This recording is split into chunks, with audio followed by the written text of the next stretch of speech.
네, 오늘 물가 이야기 그리고 황제주가 된 엔비디아 이야기 좀 해보겠습니다. 나스닥 0.52% 상승하고 있고요.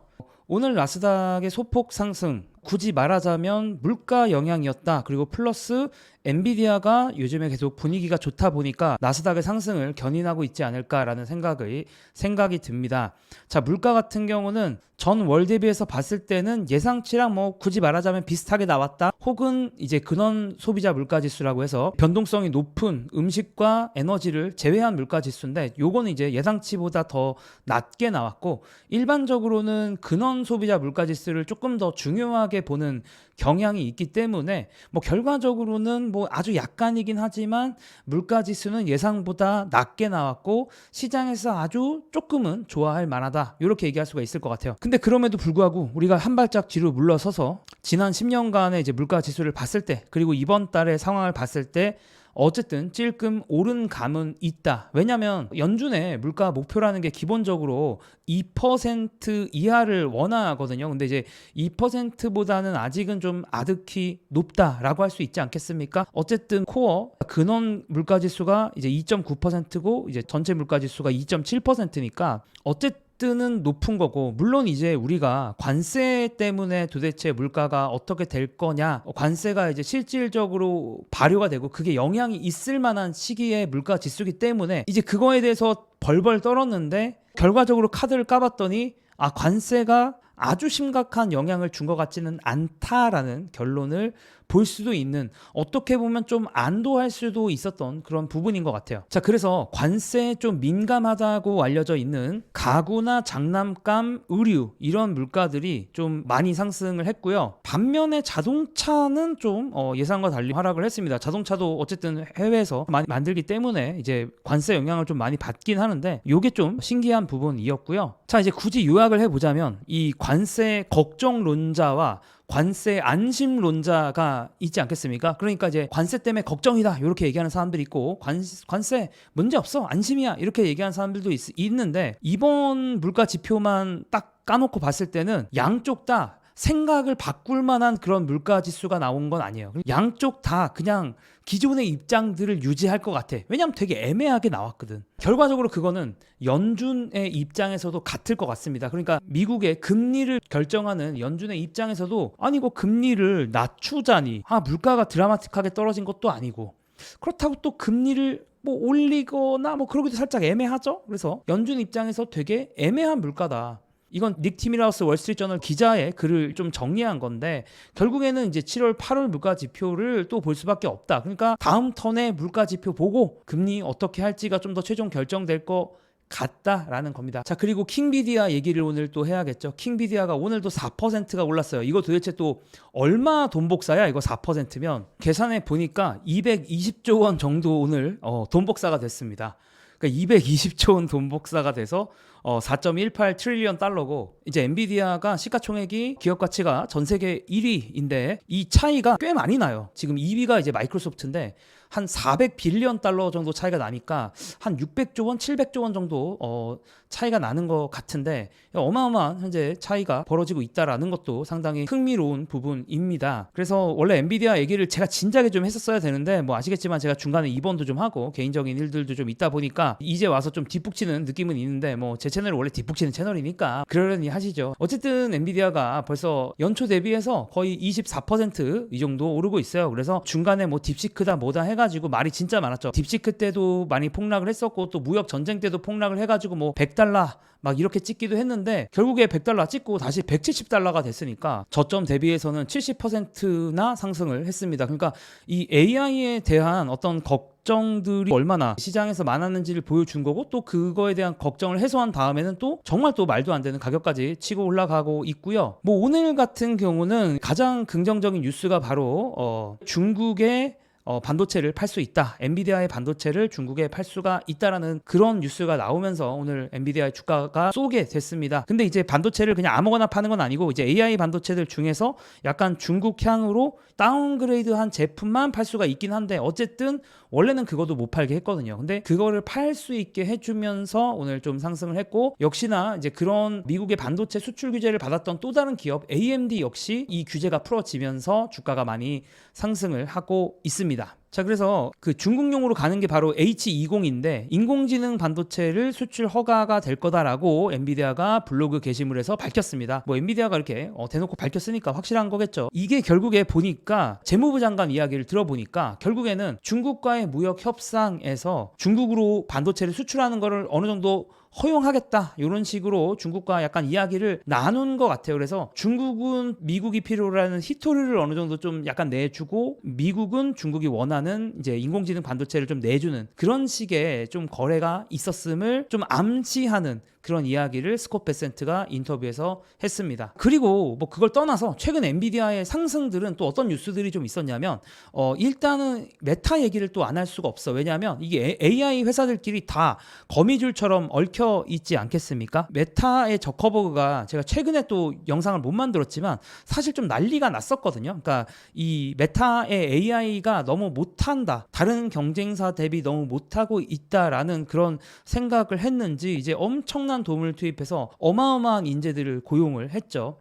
뭐 심지어 어떤 인재를 고용하기 위해서는 1,000억을 넘는 보너스를 지출했다라는 얘기가 나올 정도니까 이 1,000억 넘는 보너스는 거의 뭐 웬만한 탑티어 축구 선수들 이적료보다도 높은 금액이기 때문에 정말 어마어마한 금액을 지출을 했고, 알려진 바에 따르면 정말 탑티어 AI 연구원들이 이제 메타로 이제 이직을 했다라고 알려져 있습니다. 자, 그 외에도 알렉산더 왕이 이끌고 있는 스케일 AI도 이제 인수를 했는데 뭐 그것까지 얘기하면 너무 많아지니까 어쨌든 간에 이렇게만 기억을 합시다. 메타의 저커버그는 이미 AI 인재를 유치하기 위해 어마어마한 돈을 부었고, 근데 이제 인재를 위해서만, 사람을 위해서만 돈을 투입할 수는 없지 않겠습니까? 이제 그 사람을 영입하고 나면 그분들이 실제로 AI 관련된 걸 돌릴 때 그 AI 관련된 계산을 할 AI 데이터 센터가 필요하겠죠. 그래서 저커버그가 하루 이틀 전에 AI 데이터 센터에 돈을 어마어마하게 퍼붓겠다, 거의 이제 수백조 원 정도를 퍼붓겠다라는 이야기를 했습니다. 자, 그래서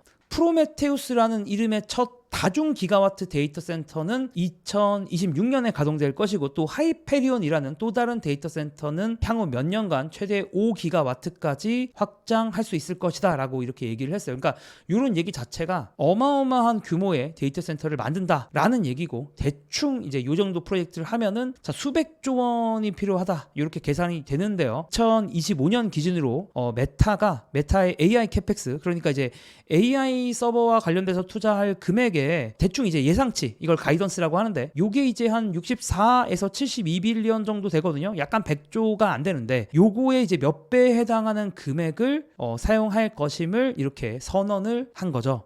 자, 근데 이제 이런 얘기가 나오고 나니까 또 어떤 챌린지들을 또 계속 받냐면, 메타 입장에서 아니 도대체 뭘 믿고 이렇게 돈을 지르는 거냐. 메타가 물론 돈을 잘 버는 기업이긴 하지만 이걸 도대체 뭘 믿고 인재 한 명 유치하는데 수천억 원 쓰고 데이터 센터에 수백조를 지를 수가 있느냐, 이런 챌린지를 당할 수도 있는데, 자, 저커버그는 이런 챌린지에 대해서 어떤 이야기들을 했냐면, 결국에는 투자자들이 이거에 대해서 우려하는 걸 알고 있지만 결국에 메타의 비즈니스 모델 뭡니까? 광고죠. 이 광고로 엄청나게 돈을 많이 벌 수 있다. 이렇게 하면서 투자자들을 안심시키고 있어요. 자, 메타가 뭐 인스타그램이나 페이스북 같은 걸 하고 있으니까 거기서 광고를 계속 하고 돈을 벌고 있는데 어떻게 AI로 돈을 더 번다라는 얘기냐라고 물어보신다면, 바로 올해 6월에 있었던 뉴스, 요것도 영상으로 그때 만들었어야 되는데 제가 정신이 없었네. 한 달 전에 어떤 뉴스가 있었냐면, 메타가 AI로 광고의 전 과정을 자동화하겠다라고 선언을 했습니다. 자, 그러니까 쉽게 말하면 어떤 거냐면, 자, 메타의 광고를 해보신 분들도 아마 계실 텐데,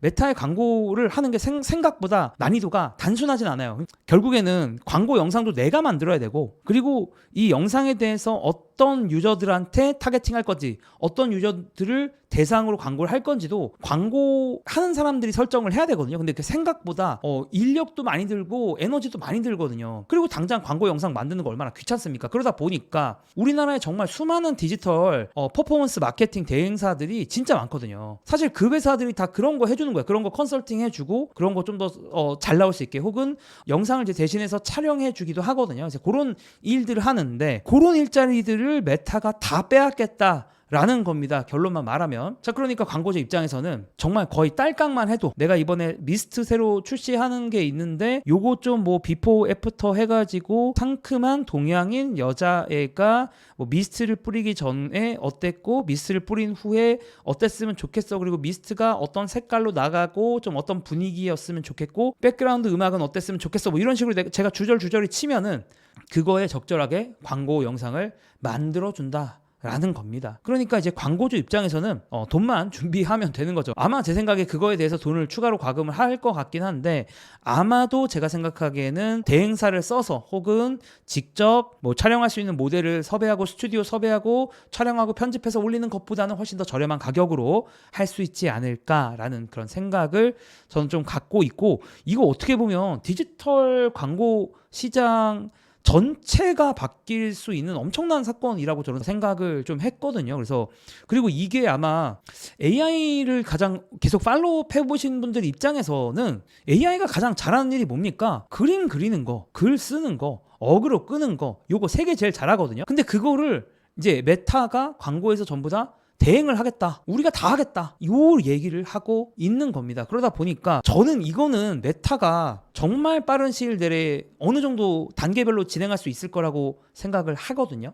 그러면 이거가 됐을 때 메타가 도달하고자 하는 전체 시장이 바뀌게 돼요. 이거를 뭐 주식시장에서는 TAM이라고 하죠. 토탈 어드레서블 마켓이라고 하는데, 기존에는 그냥 광고주의 일부였다면 이제는 디지털 광고를 만드는 전체 시장, 그러니까 대행사가 하던 일, 스튜디오가 하던 일, 뭐 PD가 하던 일, 이런 시장을 전부 다 메타가 접수할 수도 있겠다라는 생각이 드는 거고, 그 부분에 대해서 자신감이 있기 때문에 저커버그는 이렇게 수백조를 지른다라고 공언을 한 거죠. 그러니까 AI로 돈을 벌 수 있냐라고 사람들이 이제 가장 많이들 챌린지를 하시는데, 사실 수혜를 직접적으로 당장 못 보는 회사들도 많지만 가장 단기적으로 수혜를 직접적으로 보는 회사 하나를 고르라고 하면 메타를 고르는 게 맞지 않나라는 생각을 저는 개인적으로 갖고 있고요. 그런 자신감 속에서 메타의 캐펙스 자본 지출이 더 커진 게 아닐까라는 생각을 합니다. 다만 흥미로운 거는 이런 메타의 엄청난 자본적 지출은 결국에 엔비디아의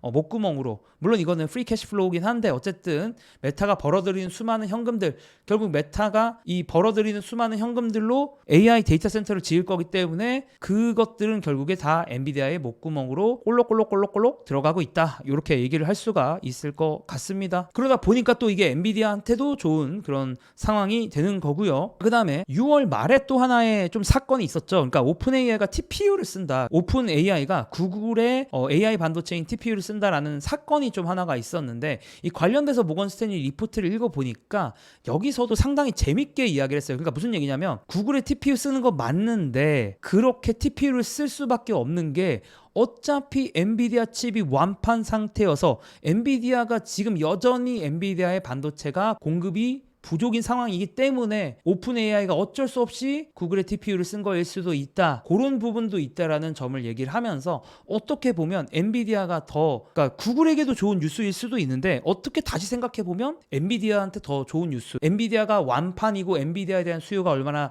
절실히 이 시장에 있는지를 보여주는 또 하나의 사건이었다라고 할 수 있지 않을까라는 생각을 또 했습니다. 자, 그래서 기승전 인공지능 얘기를 한 것 같고, 또 기승전 엔비디아를 얘기를 한 것 같은데, 참 딥시크에 대해서 얘기를 했을 때가 엊그제 같은데, 참 딥시크는 또 하나의 추억이 돼버리지 않았나, 이런 생각이 좀 들고, 여전히 AI 군비 경쟁 계속 되고 있는 것 같아요. 그러니까 뭐 그게 뭐 한국장도 마찬가지죠. 지금 이제 엔비디아 연합이라고 할 수 있는 하이닉스도 결국은 같이 날아가고 있고, 뭐 TSMC 이런 회사들도 또 그 연합 속에 있다 보니까 또 같이 주가가 좋은 그런 상황이 계속 이어지고 있습니다. 자, 저는 투자와 관련된 블로그를 하고 있고 투자와 관련된 인스타그램도 하고 있으니까 궁금하신 분들은 설명란 혹은 고정 댓글 참고해 주시면 감사하겠습니다. 그럼 저는 또 돌아오겠습니다.